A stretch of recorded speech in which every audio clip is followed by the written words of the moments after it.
Welcome to the deep dive. Today we're really digging into something heavy. It's about the long shadow cast by a single terrible event back in 1972. That's right. It didn't just end a life, it completely reshaped the paths of two families, the Pappas's and the Monroes, for decades. Decades, yeah.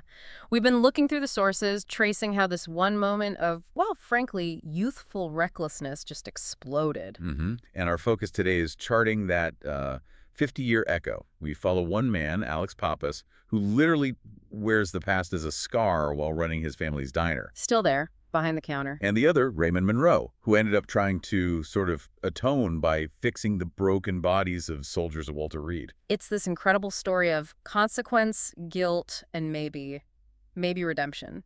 We start with that contrast. Alex, the eye injury, the diner. Raymond, the physical therapist working with intense trauma. One man living in his past, the other seemingly trying to work his way out of it. Exactly. But to really get the weight of 72, you need the backstory, the foundations. Let's start with the Pappas family and the Greek coffee shop. Right. The father, John Pappas, he was a World War II Marine vet, opened Pappas and Sons coffee shop in 1964. And he put and Sons on the sign when the boys were just 8 and 6. Wow. Talk about commitment. It was like a promise. Yeah. A future laid out for them. His dedication was total. The sources paint quite a picture of him in 72. They really do. Up at 4:15 a.m., driving this huge car, an electric deuce and a quarter. A deuce and a quarter, but practical. Extremely. Despite the flashy car, his work clothes were simple. Wash and wear shirts, khakis, oilskin shoes, all to save on dry cleaning. That's fascinating. Big car energy, but penny pinching on the laundry. It shows where the priority was. The business. Minimize costs, maximize stability for the magazine. Everything funneled into that. And the shop itself. Classic diner. Horseshoe formica counter, blue and white colors, pretty typical for Greek places back then. And later this became Alex's world. The sources say he found salvation through work there, right behind that counter, after everything happened. Okay, so that's the Pappas Foundation. What about the Monroes? Their world was Heathrow Heights. Completely different reality. Heathrow Heights. Yeah. The sources describe it as this small, segregated, all-black community in Montgomery County. Founded by former slaves? Yes. And physically cut off from the surrounding white neighborhoods, almost like an island. Facing real poverty, right? Oh, absolutely. After the Depression, many houses were rebuilt on the cheap. Lots didn't have hot water, indoor bathrooms, wood stoves for heat. But there was pride there. Immense pride. You see, with Ernest Monroe, the father, he was a mechanic. He kept a little two-bedroom house maintained and right. Teaching his sons, James and Raymond, skills. Fixing windows, painting. Practical stuff. The sources say their home just radiated this message. A steady working man lived here and cared about what was his. Real self-sufficiency despite the circumstances. So you have these two worlds, Pappas's Diner and Monroe's Heathrow Heights, about to collide. And they collide hard. Summer 1972. Alex Pappas, Pete Whitten, and Billy Kokoris. Billy had scored tickets to a Rolling Stones concert. They drive into Heathrow Heights. Hi, reckless in a VW squareback. Looking for trouble, basically.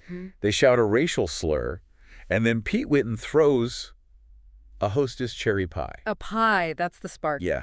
It hits this young guy, Charles Baker. Then the teens realize they're trapped at a dead end, a turnaround. Panic sets in. Whitten just bolts, runs off on foot. Baker turns on Alex Pappas, assaults him. That's when the eye injury happens. Alex described it as feeling like his eye had been loosened and sprung. Crash! Brutal. Yeah. And then the gunshot. Billy Kokoris, shot in the back, killed. And this is where the story takes another awful turn, the cover-up. Immediately, James Monroe, the older brother, he was an Earl, the Pearl Monroe fan, jersey number 15, he confesses, takes the blame. But he wasn't the shooter. No. The sources eventually revealed the truth. It was the younger brother, Raymond. He was wearing a T-shirt with a number 10 on it for his favorite player, Walt Clyde Frazier. Why? Why did James do it? Their father had told James to look after Raymond. James knew Raymond. He was just too young, wouldn't survive prison. So James takes the gun from Raymond, tells him he has to be the one to make it. Pulls him away. Yeah, takes the fall.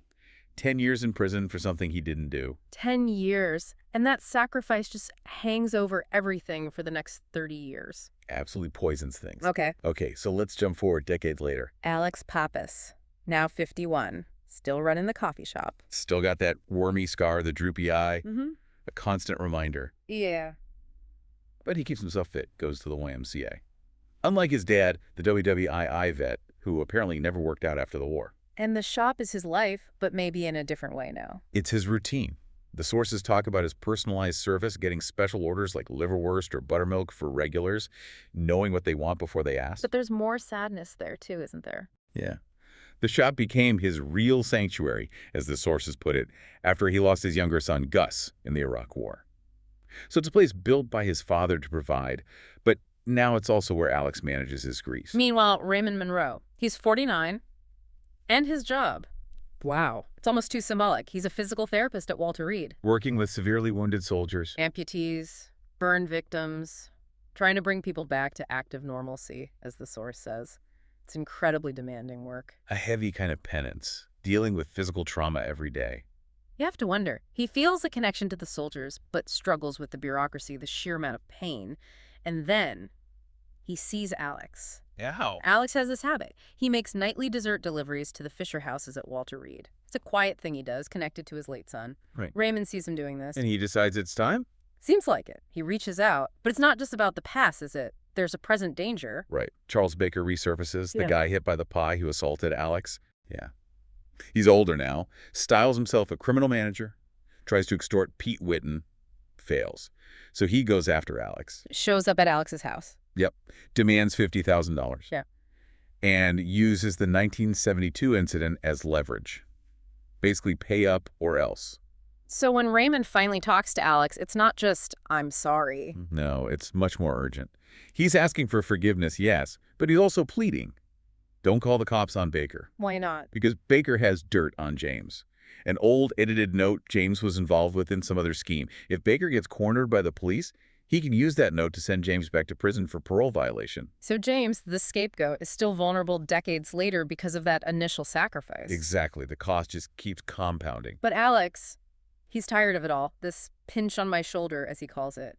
He decides to find out the real truth himself. He does his own digging, gets hold of trial transcripts, finds the eyewitness, Miss Elaine Patterson. She's elderly now, in a nursing home, had a stroke. But her memory was clear. Crystal clear about one crucial detail.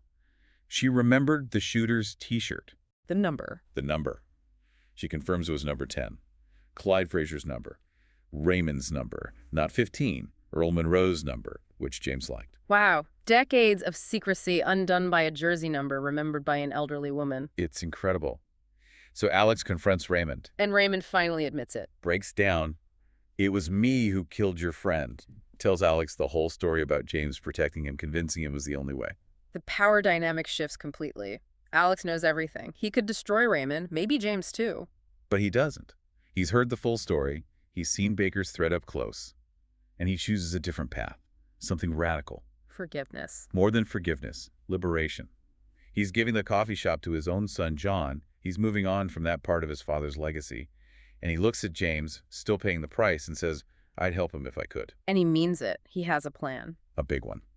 He takes James and Raymond to this old property. He owns a solid brick electrical substation, unused. And offers to finance a whole new business for James. Gavin's Garage 2.0.